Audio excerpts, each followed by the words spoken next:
for us, or organizations like foundations that would allow us to get coaches in buildings without the resources directly coming from the district. So it was a thought in regard to coaching. I just want to substantiate what you're saying. I was in charge of a group of 5 schools in Philadelphia, and Martin Luther King High School in particular, and they had outstanding coaches that were a part of that structure that was there indeed to work with teachers. That's a good idea and something that we can follow up on. My mother was in charge of Lancaster, and I mean, she spent at least 3 days a week in Lancaster coaching in the classrooms with the teachers, with the administration, and it, you know, it was just a thought in regards to just the expansion of us being able to sort of do that. There's no support. Right. Especially since the budget at this point, and there's probably no end in sight for us having the coaches this year.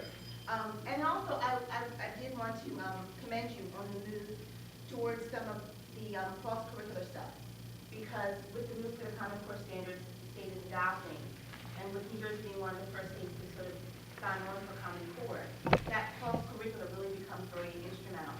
And if we can get ahead of the game and sort of begin with our students and our teachers, and even in regards to our lesson planning, our PE, to look at those sort of cross-curriculars and those Common Core standards, and sort of having across the board or outside of the box both testing and also lesson planning, and also in regards to our curriculum initiatives, as you said, sort of the science teachers also recognizing that they're going to be responsible for writing and vice versa, and also block scheduling. It really will help when we move into next year, when they start looking at benchmark testing. That will effectuate. It will be a year ahead. So I just wanted to congratulate you on that, because it does become very important, and everybody is sort of floundering on how to do that this year.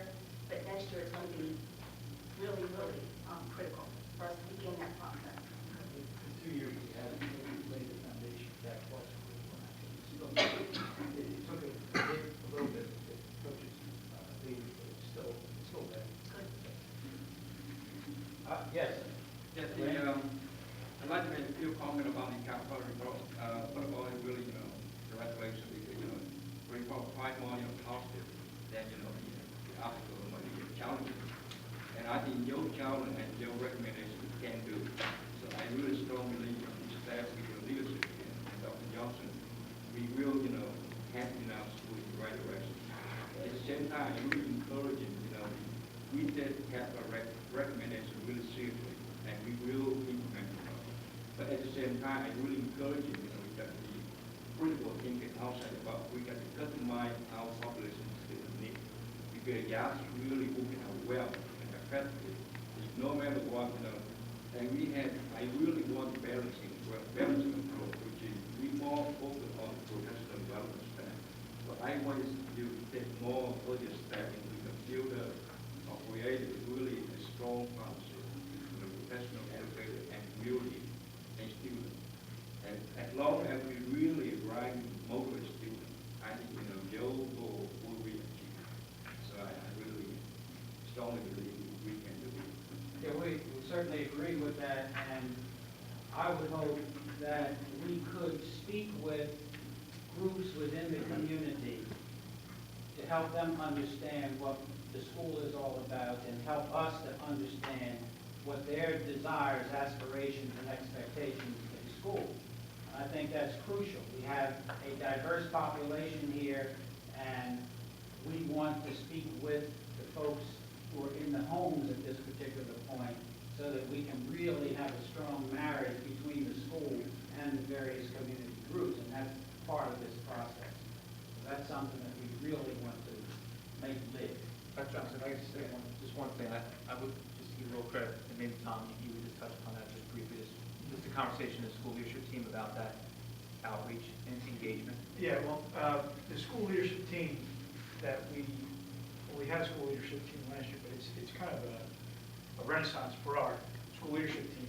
Dr. Johnson, you were at the one meeting this summer. We've had 2 great meetings this summer with new members of the school leadership team of a diverse background within the teachers. We're getting different stakeholders from our faculty and staff. But the 2 initiatives that one's an in-house, one's an out-house initiative.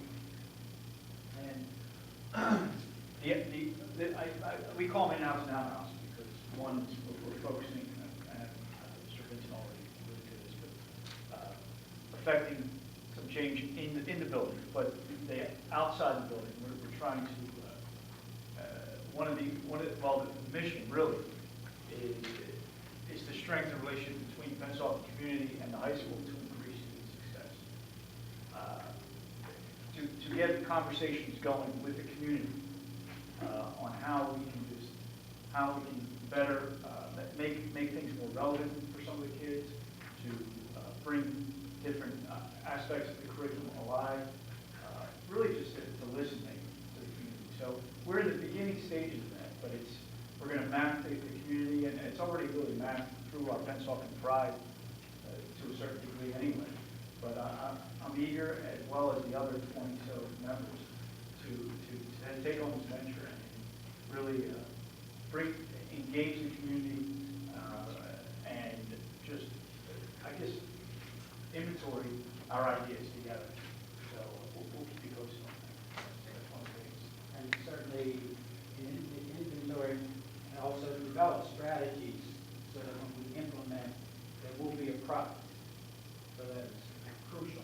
We need your help and others who have some influence in the community to bring people together. It's often difficult to do that. And so we're going to need help. But I was very pleased when I attended the first meeting to see the energy, the interest in listening to the community, bringing them into the instructional process here. That's the bottom line. Are there other questions? Yes, sir. Mr. Benson, you had said that last year we had to bring in a special person because of the number of the ESL and the ELL students in the high school increase. Was that from the incoming in ninth graders, or was that the overall new students? You say when we brought it, the state determined that they were going to bring, the state felt that this, based on the numbers that we had, they were going to come in and look at that program. So it wasn't, we didn't have an influx, and I'll defer to Michael. We didn't see a number, we didn't have an increase last year for ESL, ELL students, did we, from the previous year? So these are students that have already been in our system Yes. into the Yes. high school? Right, yes. And we did just, 2 years ago, we had 2 ESL teachers, and with cuts, we had a reduction to 1. So it's manageable, but we still, we want to be aware of what's going on, and then we'll make recommendations back if those numbers that we see a spike. But we're seeing, I guess it's consistent right now, but it is a growing population, which, to be honest with you, I don't know what number that sets off a red flag for the state, but that was enough from the previous CAPA, which I think was before I came here, 05 maybe? Was that 05, we did not have that person coming in to look at that program back then. Okay, and the other thing so this year we're going to have an ESL teacher and an ELL teacher? No. We're good, combined? It's just one person. Thank you. Are there other questions? Yes. I have a comment. First of all, thank you for your input, administrators. Thank you for the report on CAPA, and also my board cohort. I agree with your comments. I'm just looking at the restructuring plan, and I'm glad to see that we have an assistant principal back to each grade level, number 1. So, Mr. Benson, thank you for considering that and putting that restructuring back into the restructuring plan. During your presentation for the capital report, and I read it, in the end they talked about the different actions that are to take place, and you went over a lot of those. What is the timeline, and what benchmarks will we be using to demonstrate to the state that we have done what they have advised us to do? I know in the report, for the end there was a list of different activities and actions that were supposed to have taken place in January up to June and up to now. I'm just curious to find out, have many of those actions been completed? And as you speak about all these different actions that are coming up, what are the timelines, what are the benchmarks, so that we know that what we're doing is working? So we're not, what they say, insanity is doing the same thing and expecting different results. So, please let me know some comments on that. That's a lot.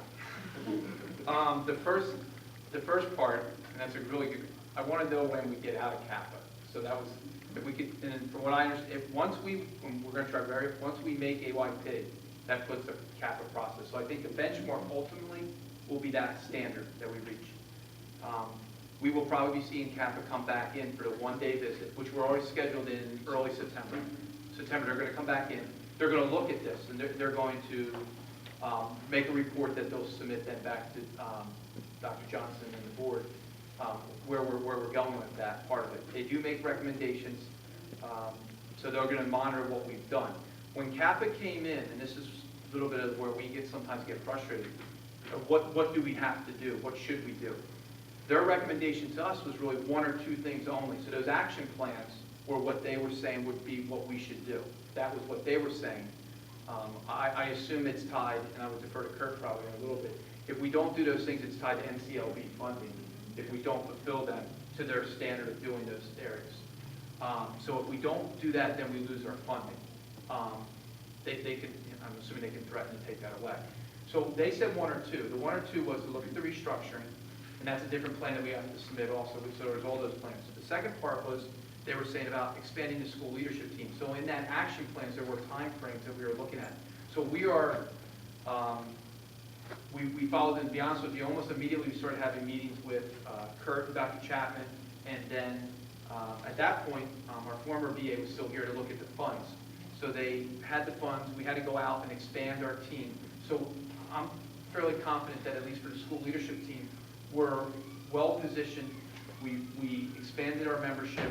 We began some at least initial meetings and training, and we have the training now board approved, ready to go in September for the expansion of the school leadership team. The restructuring piece of that, we're currently working on that. That's where this is. But I would say then for Kappa, they were telling me that's what, I don't want to say that's all I should do. But then when I first met Dr. Johnson, we had a conversation, and I told him we had 28 recommendations. I feel very strongly that we need to do more than just 2. We have climate and culture. We have all these other things. And I believe very strongly in professional development. I believe very strongly in curriculum instruction. But we also need to look at climate and culture and the way students behave and act in our staff. So we want to keep moving with those action plans. We were required to put together our unified plan, which I owe Kurt in a matter of probably a few days, the unified plan, which will deal with the NCLB plan. We'll kind of roll some of that over into it, but we want to continue not losing focus on our PD plan, and then looking at the instructional strategies that we're still doing. So that'll be part of that, moving forward where we're at with that, and it's going to be ongoing.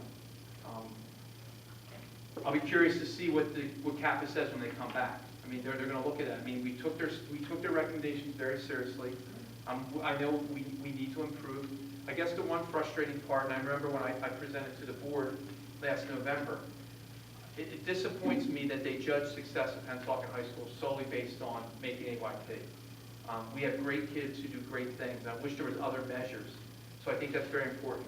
We're still getting back some of our appeals for ASSA, which I'll report in the fall, the final graduation numbers, but we're still having our students. Last year, every student from Pennsauken High School who fulfilled their coursework received a high school diploma. But they don't judge that as a successful school alone. I wish we'd look at some of those other great things that we're doing. So I hope I answered your question. Okay. If I may add just slightly, in agreeing with the lack of a comprehensive assessment of our school and school system in relation to success. It is unfortunate that the great minds feel that because kids pass a test, then you have a great school. That's unfortunate, and it's derogatory as far as the effort of educators and school boards in trying to meet the needs of our young people. I look for progress. Started back in 1965 with the implementation of Title I.